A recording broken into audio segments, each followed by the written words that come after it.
गलती से सीखा नहीं, उसी का यह परिणाम।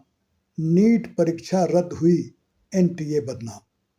नीट परीक्षा रद्द हुई, एनटीए बदनाम। गलती से सीखा नहीं, उसी का यह परिणाम।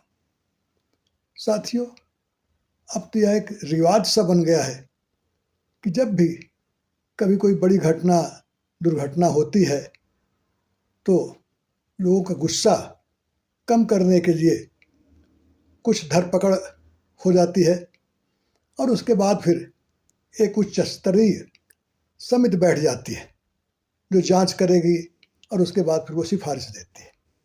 और इसी बीच में समय हो जाता है, लोग भूल जाते हैं और फिर उच्च स्तरीय जो कमेटी है उसकी सिफारिशें धूल खाती रहती हैं और फिर वही रवैया शुरू हो जाता है पहले वाला। कुछ यही हाल हुआ नीट परीक्षा के साथ, जिसको एनटीए करवाती, नेशनल टेस्टिंग एजेंसी। अभी हाल ही में 3 मई को नीट की यूजी की परीक्षा हुई थी और पेपर लीक हो गया, उसकी वजह से परीक्षा रद्द कर दी गई। अब 21 जून को परीक्षा हो गई, यानी फिर 22 लाख छात्र उसी तरह मेहनत करके फिर बैठे, रात दिन की पढ़ाई करें। और फिर वही हुआ, सीबीआई को जांच सौंप दिया गया, धरपकड़ हुई।